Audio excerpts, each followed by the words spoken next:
I was sober a week, and I went to a conference down in Lincoln, Nebraska. And at the time, my sponsor introduced me to Clint. And I remember the exact words he said to me. He said, "Did you have any problems before you came to Alcoholics Anonymous?" And I didn't know how to react. I've listened to many, many tapes of Clint. He's a good friend of mine today. And I've talked to him since May of last year to put this conference on. And he flew in Friday afternoon, and I knew who he was and came out to claim. And we talked a lot this weekend, got real close. And I'd like you to meet my friend from California, Clint Hodges.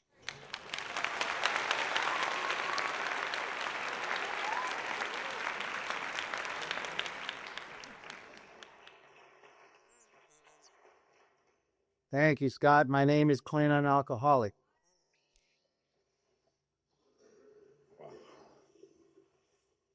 When you get to be my age, if you have two of anything, one of them hurts.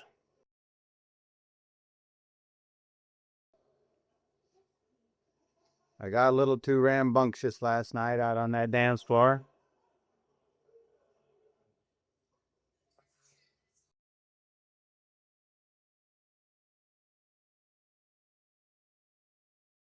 And I'm delighted to be here. I am delighted that the committee asked me to be a part of your first annual Great Plains Roundup, and I predict that you will have many, many, many, many more of these, because it is, in my opinion, has been up until right now an outstanding success, and I congratulate you for that.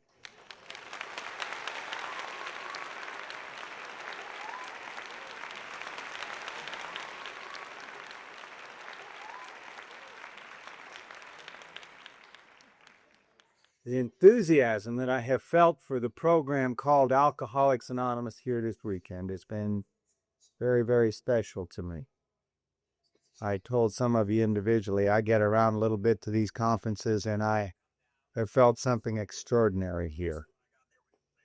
You just can't get it any better than you have it here. And I think the thing that comes through to me so much as anything, as much as the enthusiasm, as much as your friendliness, as much as your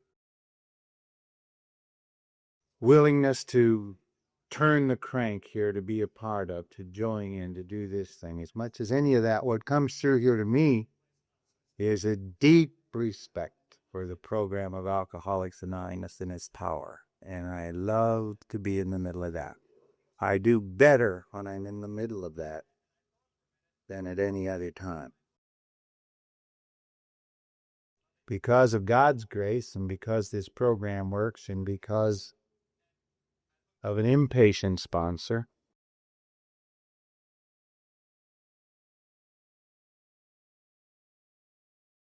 a guy named Clancy. Don't get hostile.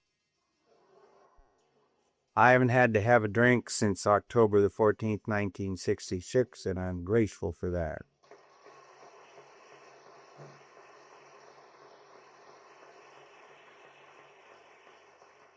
And the wild thing about that is that I'm just a drunk.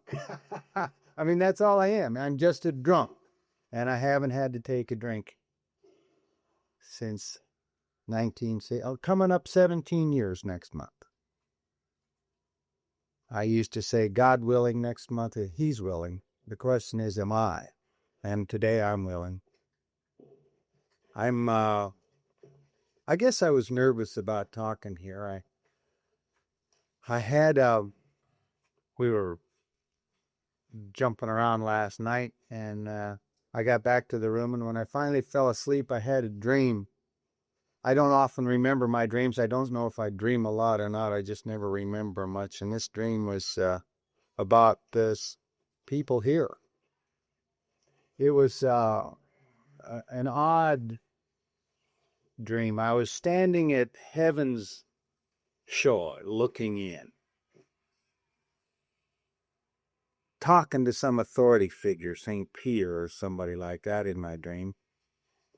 And through the mist, I saw a guy I recognized coming, this guy named Scott. I said, "That's Scott B. from Omaha." And he said, yeah. I said, what's that with him? And next to Scott was some ugly, ugly little dwarfy looking thing with warts and just, oh, and they said, that's Hilda. And I said, who? And I said, they're shackled together. I said, yeah. I said, what does that mean? He said, well, Scott Danner didn't make it up here. And instead of sending down there, they let him come up here. But for 5,000 years, he has to walk around shackled to that thing. I thought, oh, that's cold. And then coming out through the mist over here was another familiar figure, Peggy Martin. I said, that's Peggy. Yeah.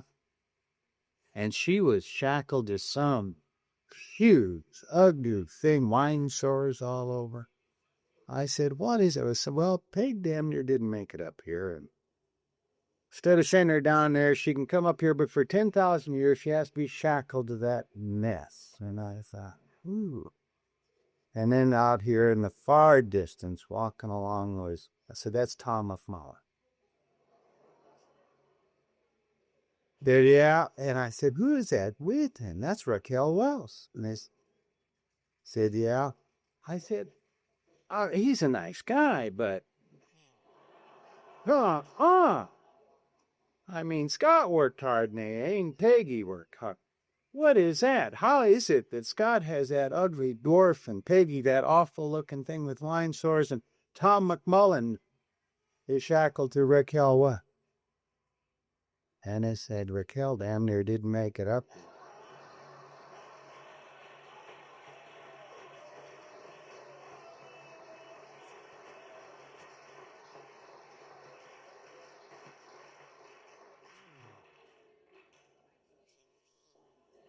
I love being sober. I love AA. I love the fun that I have had. You know, I was not having a lot of fun when I got to Alcoholics Anonymous. I lived in a garage with 3 other guys.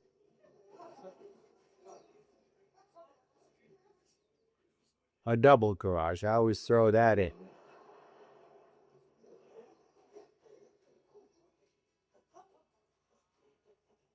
And I sold encyclopedias door to door. And I stood in front of that judge in the Glendale Municipal Court a time or two. I loved Ted's talk last night. I don't know if that judge was like Ted, but he did not like me, that judge. I know that. He looked down at me like that. I never know what to say to those people. They want to know, do you plead guilty or not guilty? And it was never really that clear to me. I would have, some guy said guilty with an explanation, and I kind of like that. If I'd had another choice. A friend of mine talks about going shopping in the meat market and often feels that there ought to be just one more animal to pick from, and I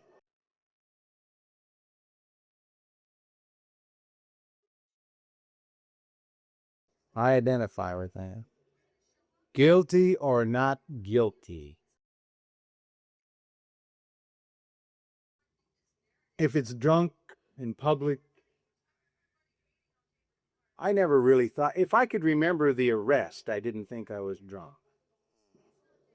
Not drunk.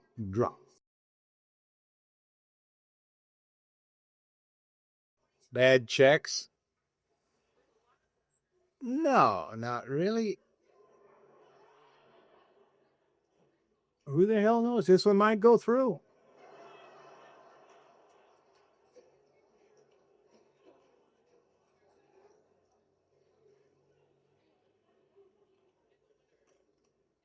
I didn't have a real tight bookkeeping system in those days.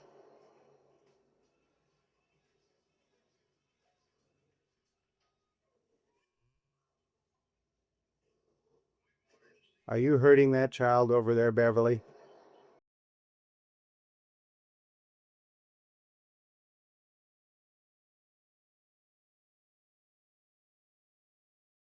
I got arrested for drunk driving one morning at 10 a.m.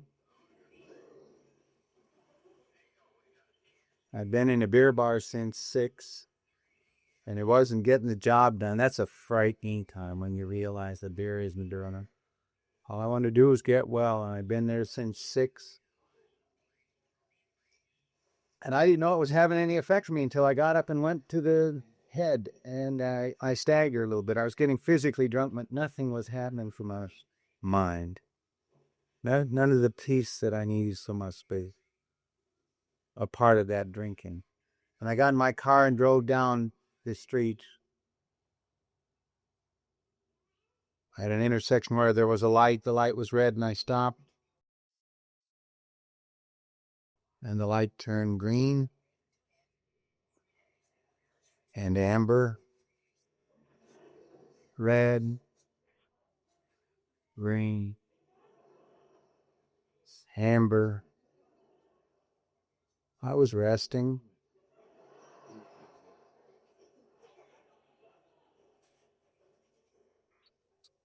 Cop had pulled up right behind me.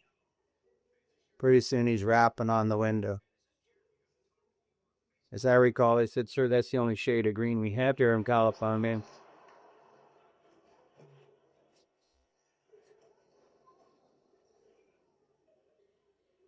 Not guilty. Not guilty. And you work out your deal. Or I was into jury trials in those days, badge numbers. I wanted my rights. I wanted justice.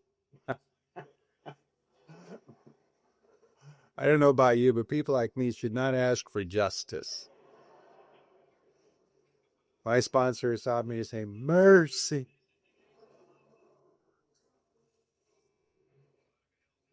But you make your deal, whatever it is. You try to continue it, you postpone it, you pay the fine if you can do that. I was 29 years old that spring, and I was living in a garage, and I was selling encyclopedias door to door when I could get out of bed, and I was standing in front of the Glendale Municipal Court judge saying, guilty, Your Honor. And that's not exactly the way I had planned it, and it wasn't the worst of it. The things for which I went to jail were not the worst of it. In the time that I've been a member in good standing of the program of Alcoholics Anonymous, somebody said it up here and I liked it, a consistent member of a group. I like that very much. Consistency is a key part of the recovery around here. Consistency in the participation. To come in here and Yvonne said it too. I really can give you, I'm a living example that you don't turn into a car just by living in a garage. And you don't become a member of Alcoholics Anonymous really by coming and sitting around in these meetings anymore, and we don't really approach life in that way anyhow. Can you imagine going into a bar and just sitting around and saying, well, I don't want to give it my best shot tonight. I'll just hang out and see if I can get drunk off you guys drinking. Not me, pal. I'm in there getting my own. And that's not a bad approach here in Alcoholics Anonymous. Get your own. If you're new, incidentally, you may be told at some meetings that you are the most important person in the meeting. Not so. I'm the most important person in this meeting. And my sobriety is just a little bit more important to me than any other sobriety here. And if you can develop that kind of an attitude about your own sobriety, you will keep it, I think, in a little better shape than you might otherwise. This is a very selfish business. I did not come here from Laguna Niguel, California, because I thought I had some extraordinary message to lay on you. I'm here because I was asked to be here, and I was told a long time ago in Alcoholics Anonymous that you do what you're asked to do. That's all. You just do it. You just do it. And that's the sense I get from you here. Nobody ever asked me if I wanted to do it, and they didn't care if I wanted to do it. It was not part of the deal. Sometimes I brought it up. And they assured me that I could do it even though I didn't want to do it. It was still okay for me to go ahead and do it. And so I'm here because I love being sober and I love Alcoholics Anonymous, and I am here for very selfish reasons, to maintain my own sobriety. I mean, let's put it this way: if after this conference is over, you go out and get drunk, my wife will not leave me.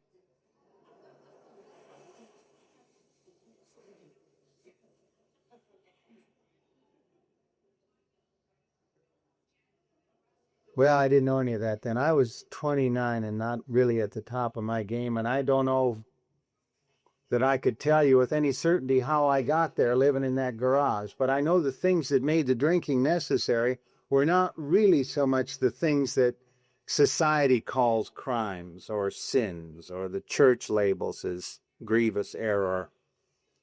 I know a lot of people in Alcoholics Anonymous now, and the men that I know in AA and the women too, I believe, come in here with a lot of secrets, a lot of nickels and dimes in our lives. Not big stuff, not the kind of stuff that society calls criminal conduct. Just secrets that we're never going to share with anybody else. And they tend to make us just a little nuts because they don't seem to go very far away from our consciousness. Little stuff. I learned the hard way that I couldn't get my family moved 60 miles up the road. It happened like this. I was on active duty with the Marines in California, and I was stationed at Camp Pendleton, and I got transferred to El Toro. And so the idea was that we were going to move from Oceanside to Santa Ana. I was up at El Toro staying in the BOQ a lot of the time, and I'd get down there on weekends, if at all. Usually I'd stop at the club for 2 drinks, and that ends my evening right there when I do that. Because I can drink just a little bit. I could drink a lot, and I found out since I've been here with you that I don't have to drink at all, but I can't drink just a little bit, and I would start all of that, and I'd be on my way. And so I didn't get down all that week, but she had finally agreed to move up there with me anyway. She was going to give up the only security she had, a job, and I was going to not drink so much, and she was not going to not scream so much, and we had that little boy. And it was a new beginning, a time of starting over again, a time of fresh promises and hope for the future.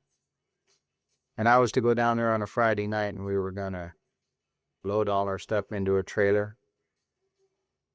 We'd already rented an apartment in Santa Ana. And I didn't. I got down there Saturday morning because I started drink on Friday night. And when I got down there, she was there and still willing to go through with the deal. And I went and got a trailer, and it was too small, and I could only get about half our stuff in it, and I put it in. And I started to drive up the freeway to Santa Ana, about 60 miles away. I didn't have any money, and I was sick, and I was broke, but I knew I could sign a chit for a drink at the Officers Club at El Toro, and I pulled in there about midday on that Saturday, just for a couple of drinks. It would help me be a better companion that weekend, a better husband to her. It would make the move smoother. I was sick, and I needed a couple of drinks, and I knew that. And I pulled in there for those 2 drinks. And I don't know what happened to Saturday afternoon. Saturday evening, I don't know about. Sunday is gone. Monday morning, I woke up in the BOQ. And I walked down to the end of the hall, and I looked out, and there was my car and the trailer and the first load of stuff. I had told her to wait right here, I'll be back. And I knew I hadn't gone back. And I didn't know where she'd gone that weekend for help. And I know a man ought to be able to get his family moved 60 miles up the road. God, I felt awful. My commanding officer came over there and ordered me to go to work, and I couldn't do that. And I drove out through the gate and collected my salute and went into town and found that apartment and put those cardboard boxes in there and lay down on the floor in the middle of those cardboard boxes that morning and died a little bit more. Full of that despair. You know, that remorse has a couple of different components. One of them is that terrible physical sickness. Another one is that emotional trauma of what we did or did not do. But there's another component to all of that in my experience, and that is that sickening knowledge that I'm going to go again. I don't know how or when, but I know I got to go again. As bad as it was and as many promises as I make, I got to go again. It's not done. It's not done. And I've known that forever. I can't stop. For a day or two or 4 or 5. But I can't stop. I don't want to stop. I don't want to live the kind of a dull gray life that they lived in Billings, Montana. I don't want to be like those people at the Church of the Air. Went to church all the time and gave their hearts to Jesus.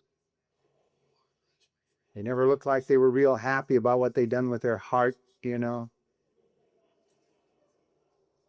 Tended to make them grumpy and irritable.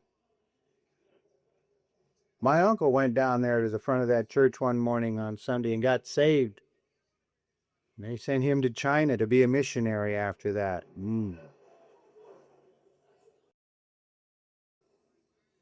That kept me on the back pew for a while, I'll tell you. China? That's cool, right?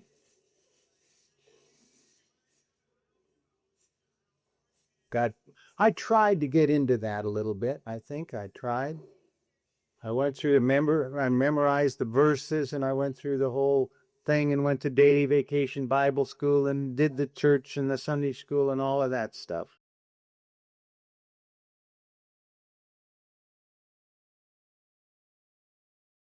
And had an awful time. I got baptized in the Yellowstone River one March.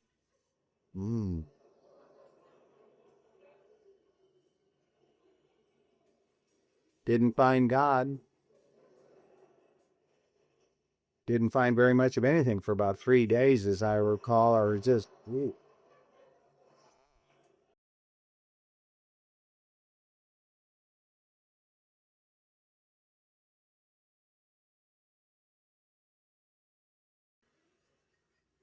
And I didn't want it to end that way. I didn't want it to be the kind of person that couldn't get his family moved 60 miles up the road.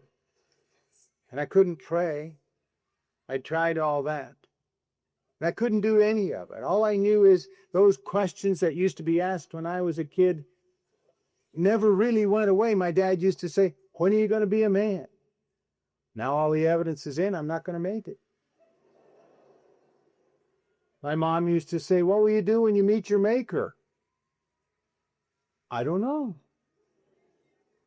I don't really want to meet my maker. Have you found God yet? No. I understand he's annoyed with me.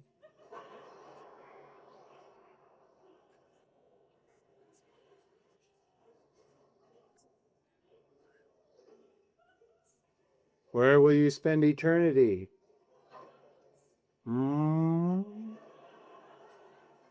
I don't know. I never could answer those questions. I always knew that other people got secret instruction in how to get along in this world that I never got. I was born knowing that.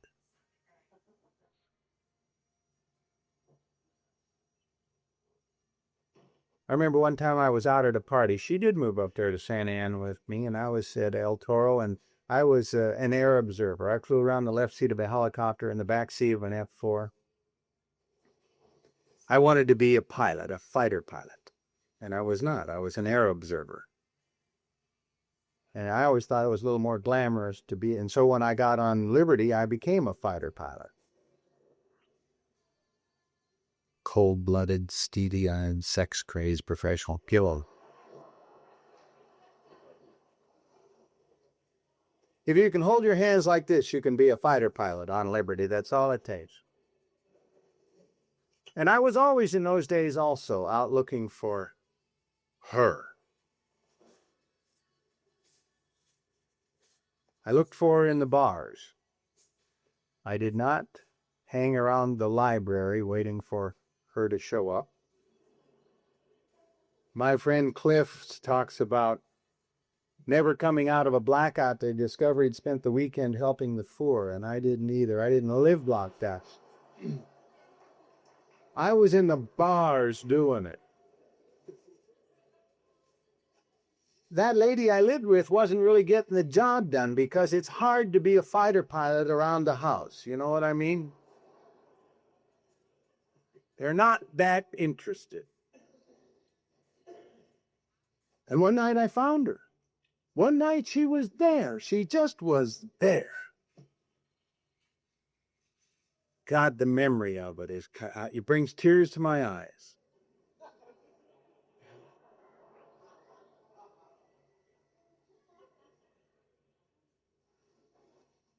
It really didn't go anywhere because we were getting along so well, and I was being a fighter pilot, and I was doing all this stuff, and I was really getting into the stories, and I caught you. And out of nowhere, she asked a question that I can't deal with.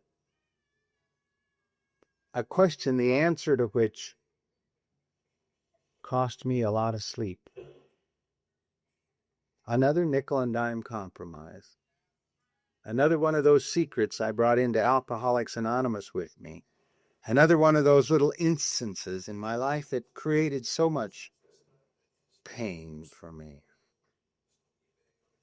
Another one of those things that I'm hoping very much will just go away.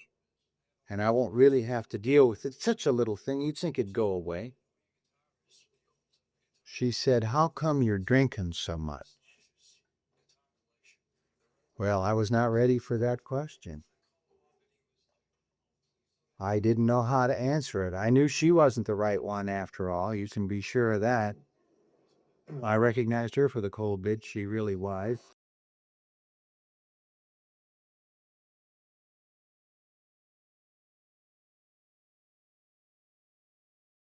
Unrehearsed, unanticipated, unprepared.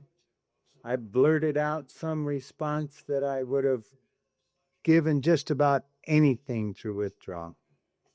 I said, "The reason I'm drinking so much is because my wife and little boy were recently killed in an automobile accident. And I don't know what makes you wake up feeling funny late at night, but it's that kind of crap that just makes me crazy. The nickels and dimes of my life. I mean, that'll never be on a police blotter. That will never really be a matter of public record. That isn't the kind of thing that society says is criminal conduct. That's not the kind of thing that we lock people up for. But when I woke up with that response on my mind, I needed a drink. Right now. And my life became full of those then. And so I'd lay in my little room in that garage and stare at the ceiling in a lot of trouble. I'm 29 years old now, and the sum and substance of my life is a series of nickel and dime compromises that make me know I'll never be a man. And the only thing I can do is wipe out my head. I dropped some pills along the way, but alcohol got the job done for me. By this time, I'd been married and divorced a couple of times. I got an honorable discharge from the Marine Corps by the skin of my teeth after they convened a board of inquiry on me. Offered me a chance to resign my commission for the good of the service and to avoid trial by court-martial. Stood in front of the commanding general at El Toro on a couple of occasions while he read unsatisfactory fitness reports that had been written about me out loud. Called me an alcoholic one day. One of the guys said, this officer, talking about me, says, this officer consistently fails to live up to the low standards he has set for himself. Cold. And I had a room, and it's a room like we have. It was a little cot. The garage had been cut up into 4 rooms, and there was a cot and a light coming out of the ceiling and a sink and a linoleum floor. And the linoleum floor was sticky. You could hear yourself walking across that linoleum floor. And the mattress on the cot had gone bad on me that spring. Had a bad run of mattress creep out here. Gave the room an odor and a fragrance it wouldn't have otherwise had.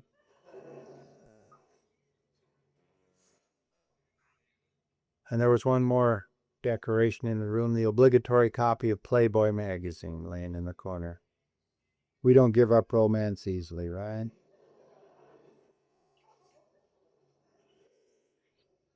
I came awake one morning. It was still dark, laying under the bed. And there was a rat over in the corner.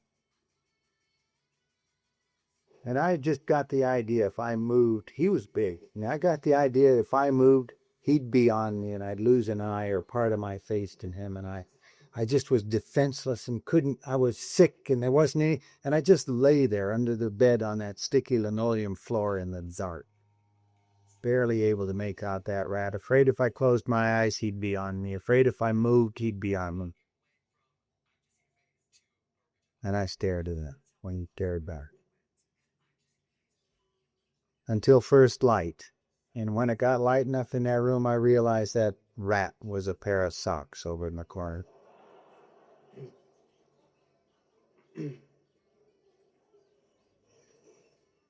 It's not the stuff of which dreams are made. It's not social drinking. And that's the best I could do. My best judgment got me there. The best I could do. And a bail bondsman brought me to Alcoholics Anonymous. A bail bondsman brought me in here.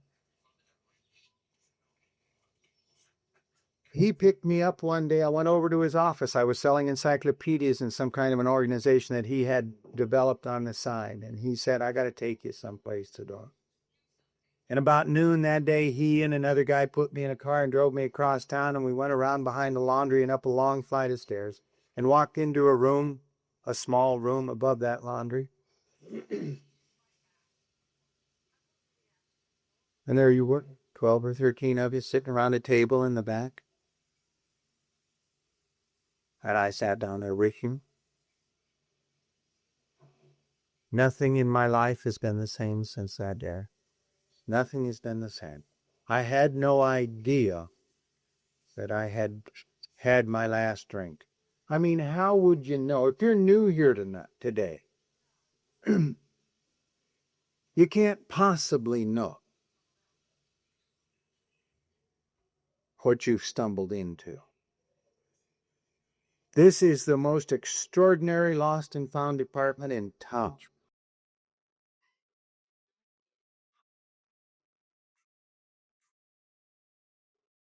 It's just extraordinary because this deal sustains me like nothing else ever did. If it did not, if this had no more of the capacity to give me comfort when I need comfort and to allow me to go through a day without taking a drink than the other things I tried, then the church, then the psychiatrist, and the chaplain in the Marine Corps, then the marriage counselors, and the therapy and the treatment, I wouldn't be here. I would not be here. I'm just a drunk, and I had no idea that I had taken my last drink. If I'd have known that was going to be my last drink, I believe I'd have had two.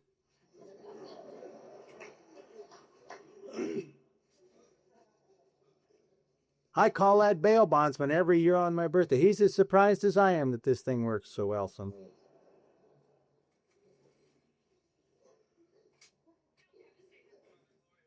I remember when I was 5 days sober, I learned a valuable lesson. I forgot it and relearned it and relearned it and relearned it, and it's part of my life today. I went up to one of those guys in that club in Glendale on Friday night, and I said, after the speaker meeting on Friday night, how do you get to sleep at night if you don't drink? You know it's important to get to sleep at night. I cannot lay there in that bed and stare at the ceiling and have those old tapes that are laying around in my head begin to play and think about that time I moved my family almost, that time I lied to that girl. I didn't. A man would not deny the existence of his own kid just to impress some young lady at a party. And I don't want to think about that. And if I think about that, I got to go get a pint. And I didn't want to do that anymore. How do you get to sleep at night if you don't drink? This guy had a kindness about him, and it made it possible for me to go up to him. You know, there are people that you see around you, and I've seen a lot of them this weekend, that have that special look. I've heard it referred to as a Molokai look. On Molokai, they have people that went there years ago to serve and help the lepers. And those people, some of them contract the disease there. And they stay, and they have a life of service and love. And they get disfigured.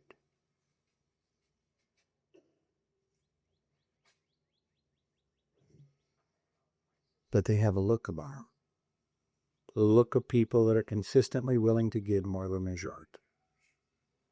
That's why I loved your theme this week.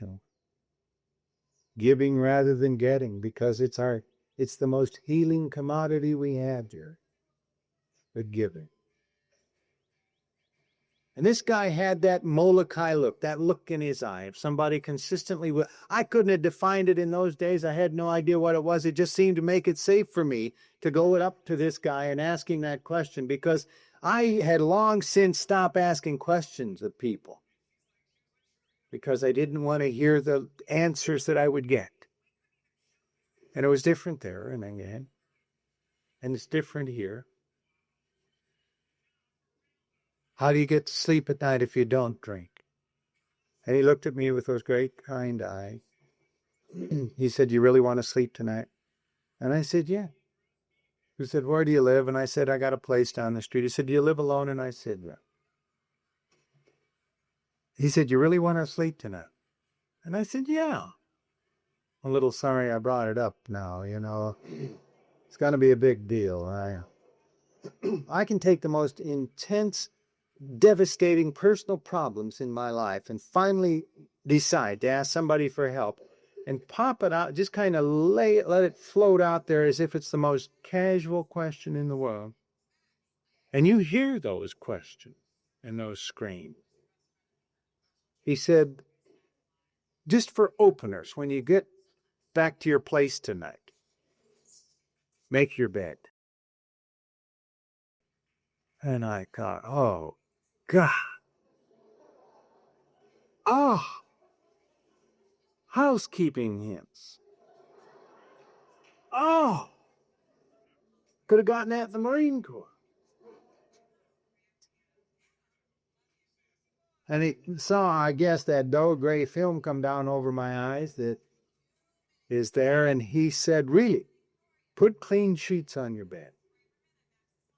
And I wondered how he knew about those sheets. The chaplain didn't mention the sheets. And neither did the psychiatrist. And then he said something else. Scott and I have been laughing about it this weekend. Say a prayer. I don't want to pray. Say your prayer. He gave me the prayer. If God be for us, who can be against us? That's St. Paul. I don't like St. Paul.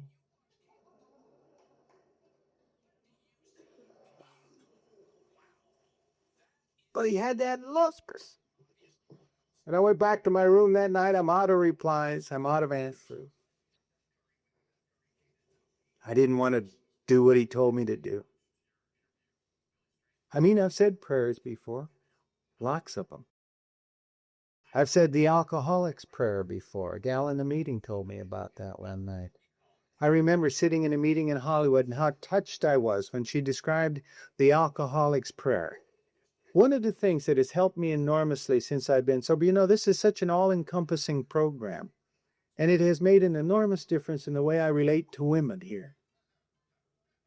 Because I have discovered something astonishing. We all have the same emotions. I didn't know that when I got here. I thought that women were different. I thought they had a different set of emotions. I knew they didn't feel pain the way I felt pain. And the women I know well tell me they felt exactly the same way about men. And this woman was at the podium, a lovely lady. talking about the day she said the alcoholic's prayer.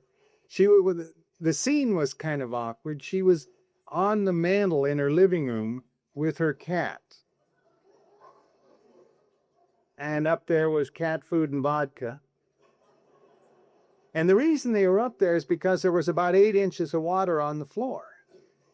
And that was because she'd started to take a bath on Tuesday and the whole thing had gotten away from her son-in-law. You know.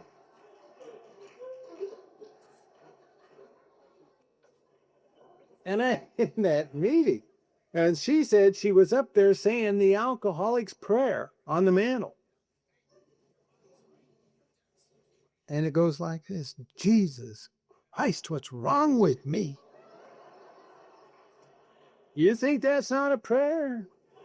I said that prayer in the middle of the orange groves, north of the base there at El Toro, when I go out there with a bottle of vodka underneath the seat of the car and wake up in the middle of the afternoon. I'd just gone out for 2 drinks, and I was going to go back to my office. I was in uniform, and I couldn't go into town, and the club wasn't open yet. I need a drink, and I need to be, the things that I did. I loved the Marine Corps. I loved the Marine Corps. They motivated me, and I wanted very much to be a good Marine, and the best I can do is lay out there drunk in the orange groves.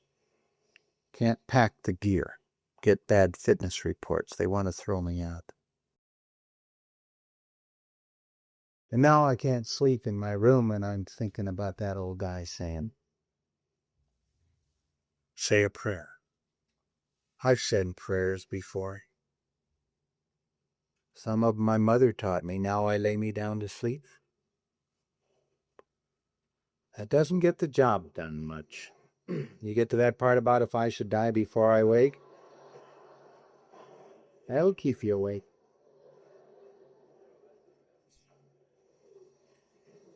Even my mind could reach the intricacies of that. But he knew about those sheets. That old buzzard knew about those sheets. And so I made my bed. And I got in it. And I said that dumb prayer he told me to say. And I knew it wouldn't work. I knew it wouldn't work. And the next thing I knew, it was 7 o'clock the next morning. I'd slept all night long. I didn't jerk and twitch and snatch and have those bizarre dreams. I slept a night of peaceful sleeping for the first time. I hadn't slept like that in a year, at least. I slept. The interesting thing to me today is that it worked, even though I knew it would not work. And that's an important lesson here in Alcoholics Anonymous. The only thing that really counts is what we do. And it does not matter whether we believe it will work or not. It will work in spite of our conviction that it won't. We're like people, I think I am, and it's in the book. The guy wants some chocolate cake and gets a package of cake mix and carefully reads the direction on the side and then says, "Where's my cake?" I read the directions. Oh, you want me to memorize the goddamn directions? I'll memorize them. See, I'm a shortcut artist when I come here. I'm a quick study. I know how to read, and I figure that's about it. I'm not going to disagree violently with the precepts that are here. They're obviously working for you. I don't want to go through all the hassle of actually doing that. It's not necessary because I'm a mild case of alcoholism at the most. And I'm going to do a quick study around here, and I'm going to be on my way. Because I don't want to get involved in any overkills.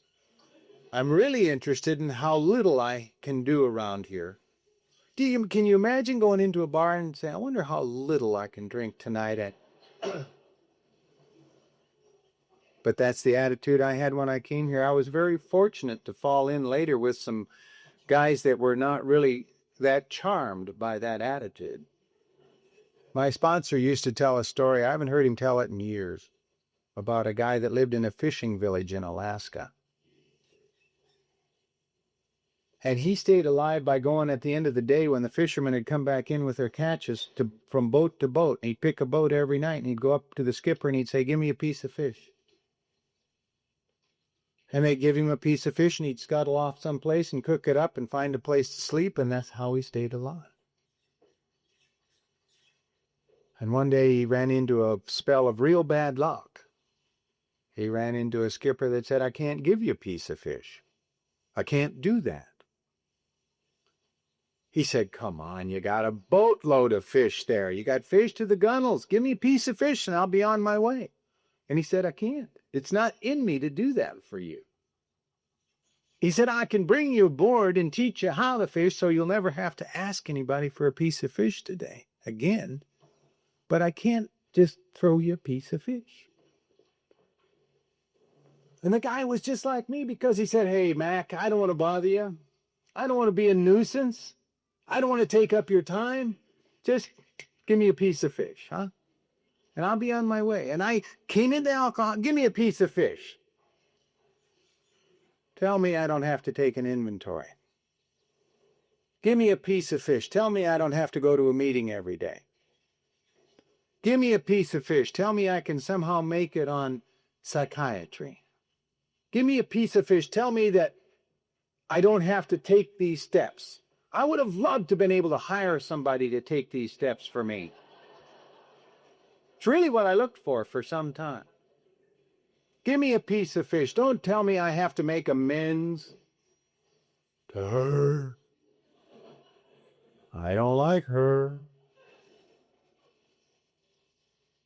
Give me a piece of fish. Don't make me pay child support.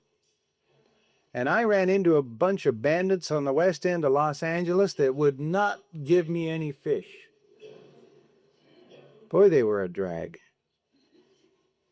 They insisted that I learn how to fish, and I didn't like that much. At all. I had to do, the day I was over sniveling one day to my sponsor because my ex-wife and I were having, I hated her. Every time I thought of her, it'd come into my mind, I'd just go nuts. And so I go over and snivel to him about it. And pretty soon we're talking about paying child support. Yes, when she shapes up, I'll get to that. And he told me something that I've never forgotten. And it really ties into the first thing. He said, if you want to change how you feel about somebody, you have to change how you treat them. It all turns on what I do and not on whether they shape up or not. That's why the beauty of the theme, giving rather than getting, because I have then the key, because I can give. I don't have to worry about getting at all. I can give. That I can do. I don't always want to, but at least it's within my power to do that, which means that my recovery is something that I have to get involved in. Giving rather than getting. And I talked at length about it, and I really didn't want to pay the child support. I didn't have a checking account in those days. I went to the bank on payday and got a bunch of money orders. They hated to see me coming. Oh, God. Some days they'd say, you know, Mr. Hodges, if you would have had a checking account, it'd only cost you a dime to write a check, and you could do it all that way, and we have to charge you 35 cents for these money orders. And I'd say, I know. Or if I was feeling ordinary, I'd say, you know, when I write a check, it usually costs me about 3 days in jail and a couple $100 fine. I mean, there was a reason I didn't have a checking account. I'd gone back to jail 5 months sober. I'd spent a day in jail for bad checks. And went on probation and paid a fine and had to make restitution.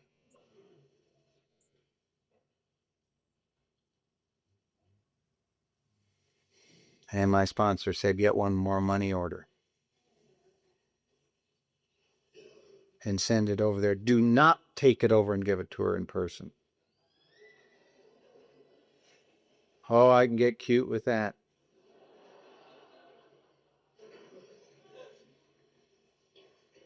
Put it in the mail. And he said, I'll tell you something else. If you can't get that done, you can get yourself another sponsor. We're back in the no fish department, right?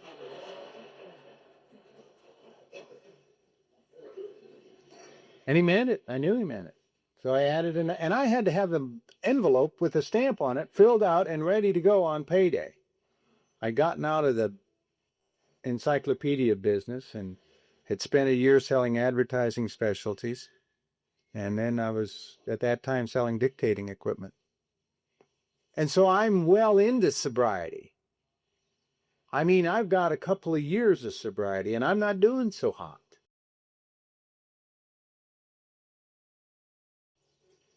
I just somehow or other missed it there, hiding over in Glendale. And when I finally got over to the west end of town toward the end of my second year, I found out these guys mean it. They mean it. There is a program to be. I see one of the problems that I have is that I don't think that this thing is going to work for me. I just don't believe it. I know it works for you, but it won't work for me. And what if I really go all out and try it and I find out it doesn't? Where will I go then? And what will I do? It's a frightening idea.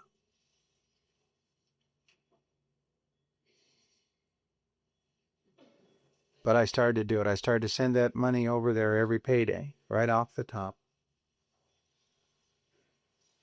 About 4 or 5 months went by. And I was driving down the freeway with a guy that I sponsored, and he was sniveling about his ex-wife and how much he hated her. And in his case, she was a bad mother. Well, I don't know if she was a bad mother or not, but it seemed like a nice bag to get into, so I got into it with him, and we're howling along there. And out of nowhere came a thought that I hadn't ever had. The thought was that ex-wife of mine might be the biggest stinker on earth, but she's a terrific mother. She really provides an excellent home for that youngster. And it was the first positive thought I'd had about her in years. And the only thing that had changed is how I was dealing with that responsibility. Nothing had changed, except I'm doing the thing with an envelope every 2 weeks. That's all that had changed. I was giving. I was giving. And not looking for anything back. Not even her approval.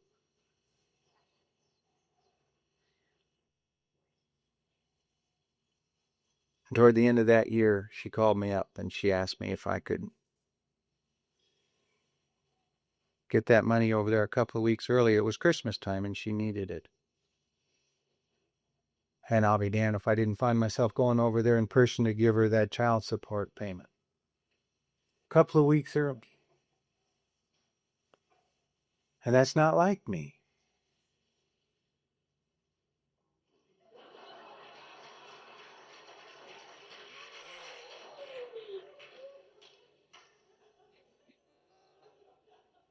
I'm not what you'd call a compulsive child support payer.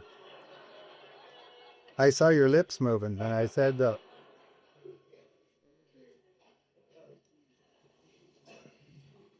and I got over there and I gave her the envelope. I just handed it to her. And I made some plans to talk to my kid and spend the next weekend with him. And we spent some time there talking. And he's just, 4 or 5 years old then. We used to go over to Clancy's backyard and play volleyball and baseball and softball on the weekends. He loved it. And so did I.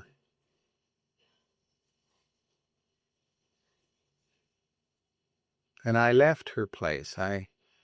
It was a December evening, and I don't want to forget it. I talk about it because it's an important thing in my life.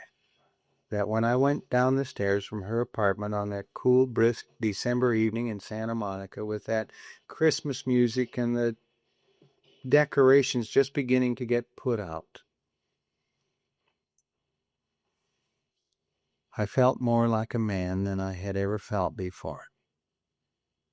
And I have never forgotten that the two are connected. If God didn't love me, I'd still be in the Glendale drunk tank today.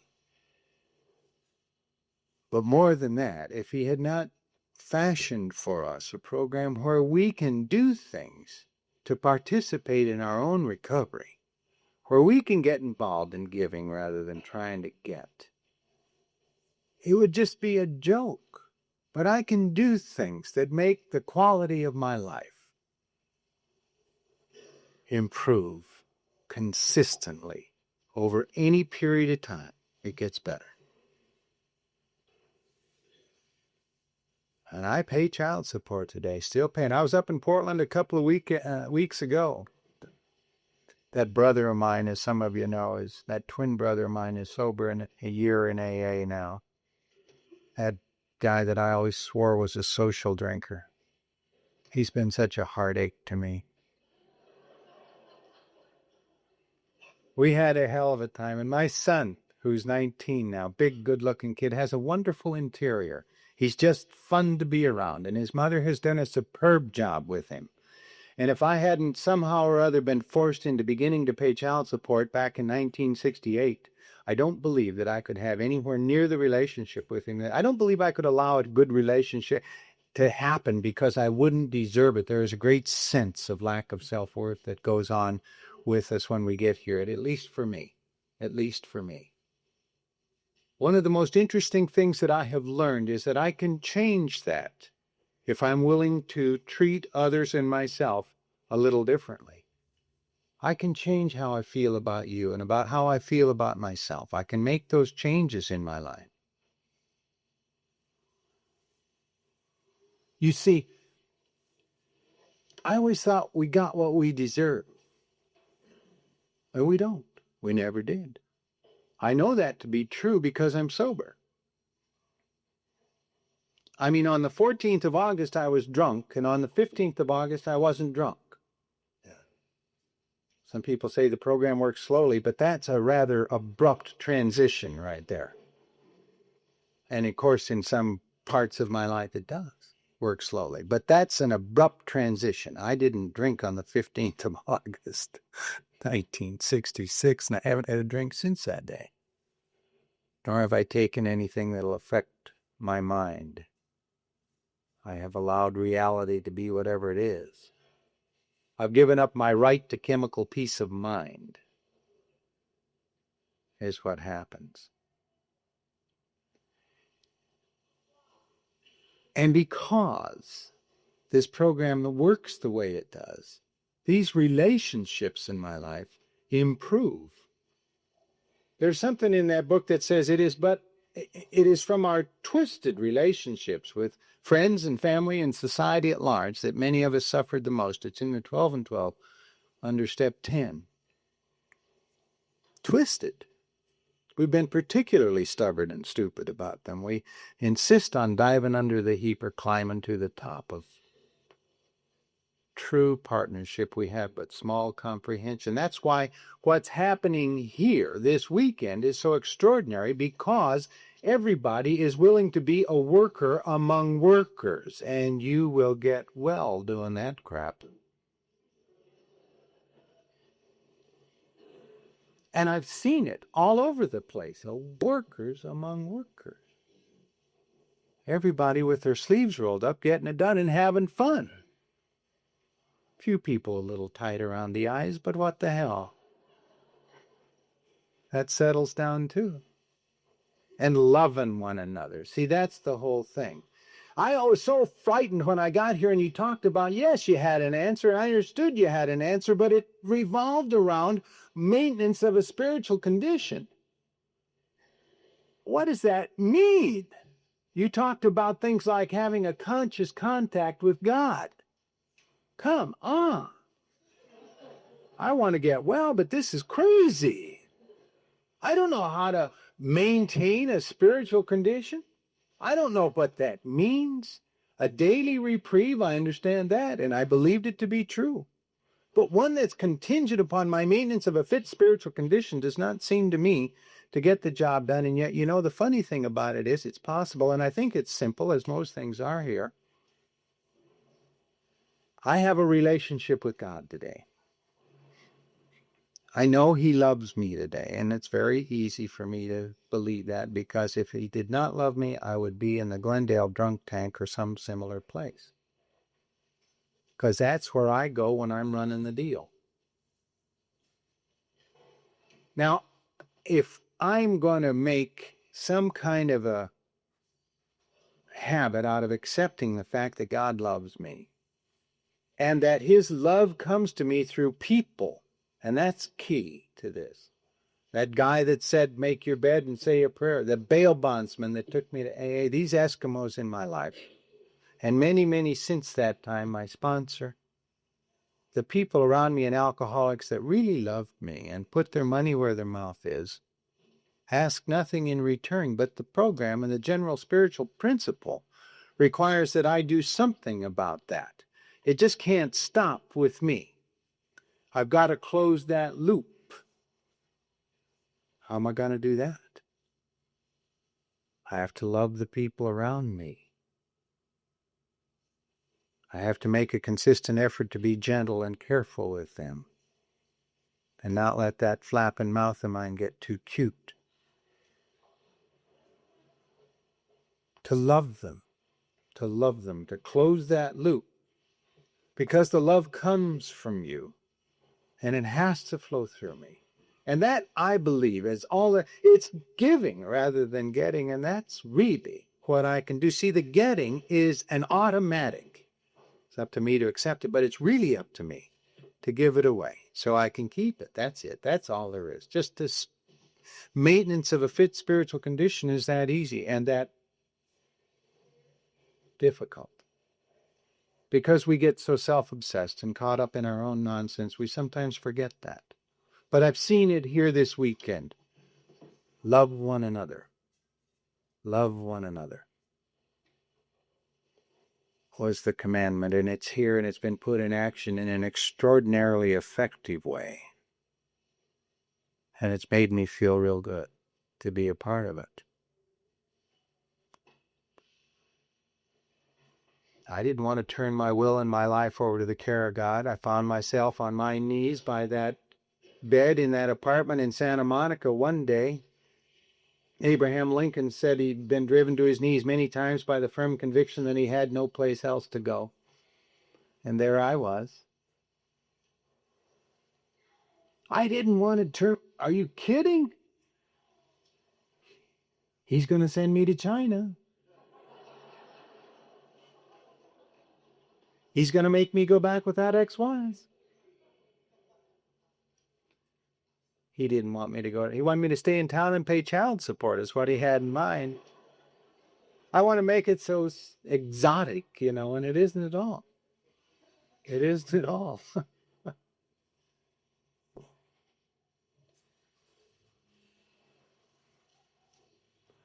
I didn't want to sell dictating equipment the rest of my life. I got into selling carpet, and I didn't want to sell carpet the rest of my life. And I knew there were some people around that enjoyed what they did for a living, and I heard Chuck say one time that if you're working 5 days just to get the 2 freebies at the end, you're robbing yourself. The idea is to live 7 days a week. And I knew that was right. I knew that was right. If there is anything at all to this power greater than myself, it's that he loves me and is perfectly willing for me to go first class.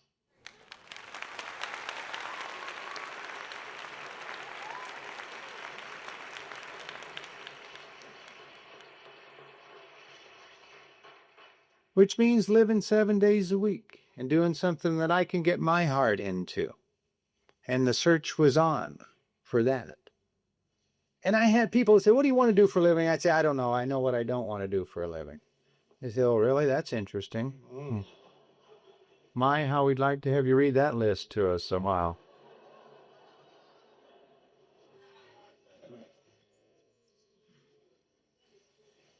Tear up that list. And I did. It was a mental list. And keep an open mind. And I began to try. It slammed shut, that. But one day, a guy said to me, we were helping somebody move. He was on the back of the same stake bed truck that I was. One thing about getting involved in AA, if you just get involved in helping people move, you're going to be busy a lot.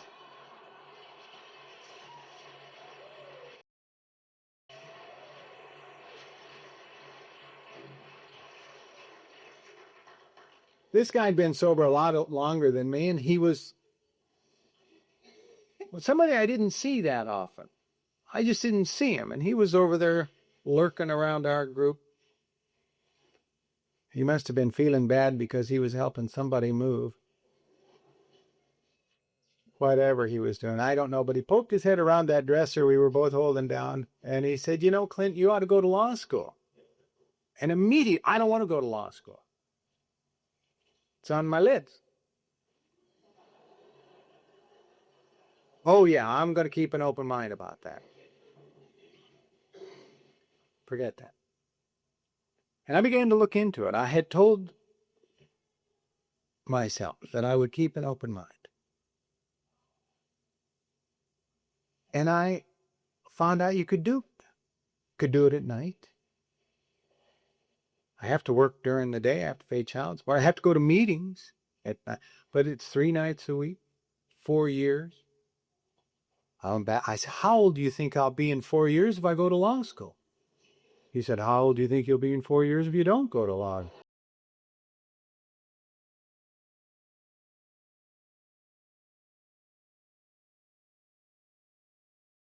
I said, oh.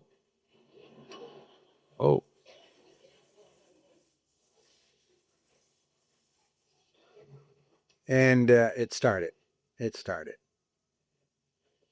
That fall. We all have to put priorities in our lives. And there are some things in the lives of all of us that we just simply cannot do. There isn't enough time. But we have to be careful, very careful, about how we prioritize things, because we don't want to let anything important go undone. I mean, we've got to say no to something as a general rule. People that can't say no have never really said yes to anything. And when we put those priorities in line, AA comes first. There is no question but what AA comes first. And law school was up at the top, and that marriage was up at the top, and work was there.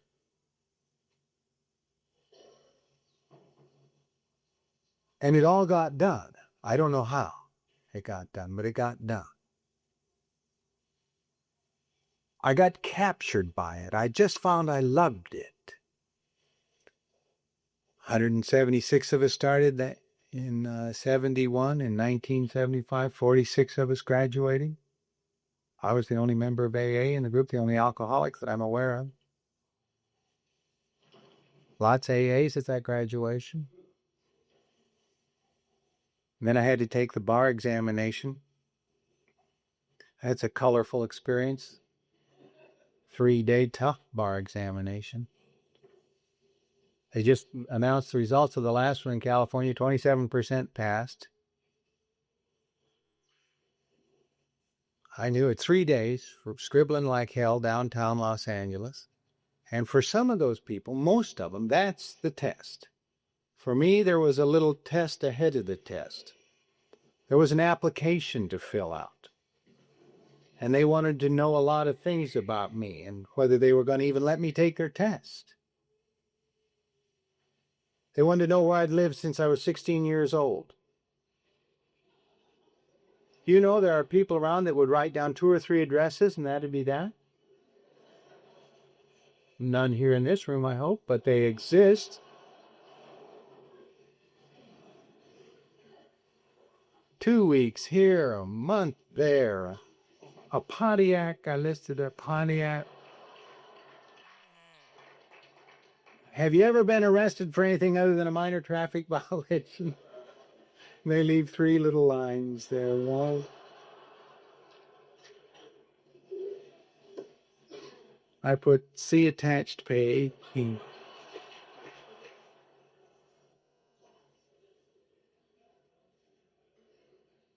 Were you ever the subject of any discipline while a member of the armed forces?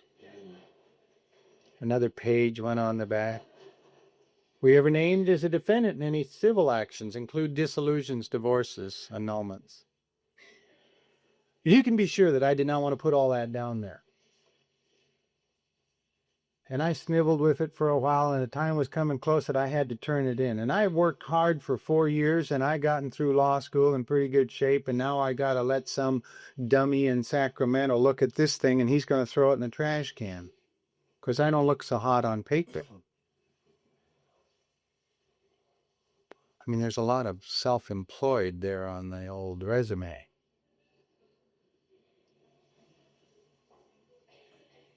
And I went to my sponsor with it, and he has a way. And he said you can leave some of that off because they won't pick it all up. Some of it's too old and some of it's just too obscure, and they won't get it all pieced together. And they'll probably let you take the test. And you will know, because you're alcoholic, someplace in the back of your mind, you will know with a dead certainty that they will catch you. I mean, you won't know, but you will know. And you'll tell yourself they won't catch me, but you'll know. And they may not catch you, but you'll know. And the reason that you don't want to go through that is because if you don't put it all down there, and if you have that thought in the back of your mind, you won't really be able to get ready for the California State Bar examination. You'll just give it a half measure shot because they're going to catch you anyway. So why get ready for it? I knew he was right. He didn't tell me about the morality of it. He didn't tell me about heavenly principles. He didn't tell me about honesty. And he just said, it's not going to work. And that's another thing about this program. It's an intensely practical bit of work. This thing works. Do you think for a minute that giving rather than getting is some kind of platitudinous nonsense? It's the only way we can stay comfortable. It's the only way we can make it. That's why I like it as a theme. And I knew he was right.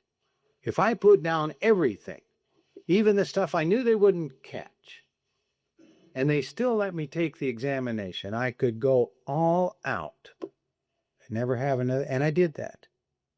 And I studied like crazy, took 3 months off work, went to AA.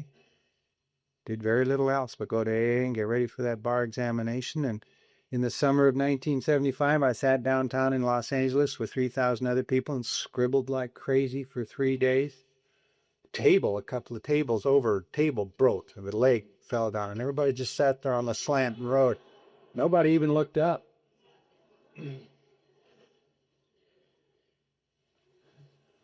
And then I had to wait 4 months to find out if it passed it. I got Thanksgiving Eve in 1975, a guy I sponsored that worked at the Herald Examiner called me up. He said, we got the list. Your name's on that list. I thought, what list is that he's got? I had passed that test. Thanksgiving morning, I sat at the breakfast table and I began to cry. By that afternoon, I was thinking, they ought to tighten it up to keep those dumb bastards out of the.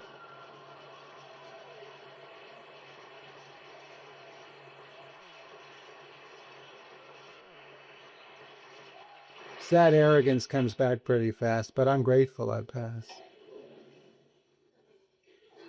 And I love it. I was over in the Glendale Municipal Court a couple of years later, walking past that courtroom. I'd just been upstairs at the Superior Court, answering ready for the defendant.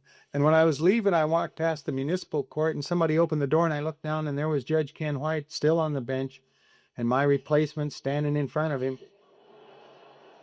And I thought, I'm supposed to be in there. There's no way for me to get from being the defendant in the municipal court up one flight, answering ready for the defendant in the Superior Court. There's no way. I'm not saying it's unlikely. I'm saying there's no way. That's light years away. It isn't just one flight up. It's impossible because I'm just a drunk. So I'm one of those that believes you can do anything you want to do if you put AA first. Anything that you want to do can be done if you put AA first. I just believe that because it's part of my experience. It's part of my experience. we're here on Sunday morning, and there are people all over this country of ours that are out there in church services.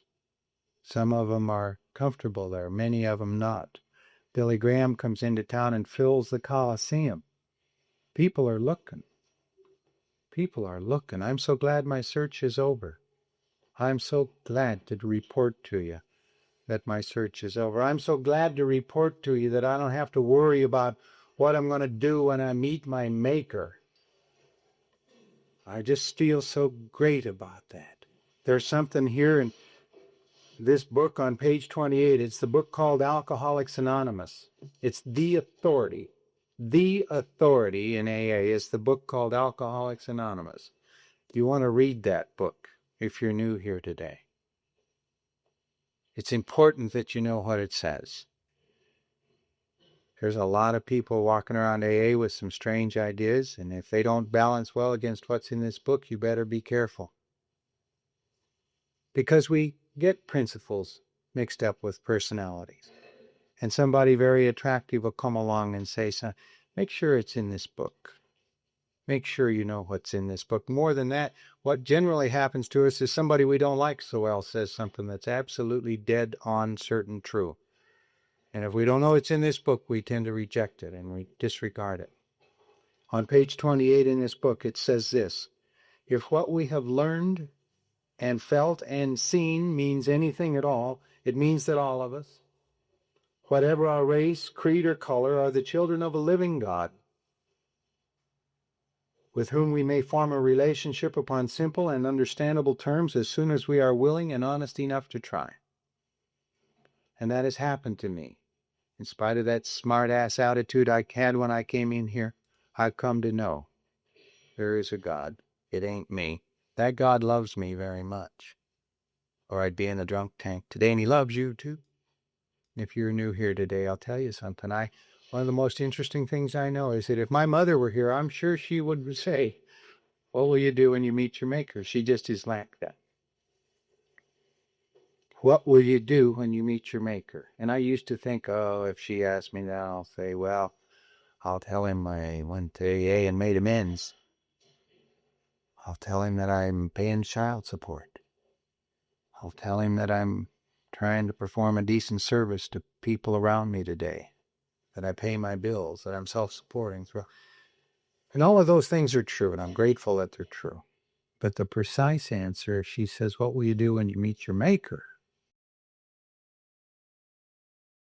is we've already met. I meet him every day. Those guys in that club in Glendale introduced us a long time ago now. And we're good friends. And it allows me to be with you this weekend, and I'm so grateful. Thank you.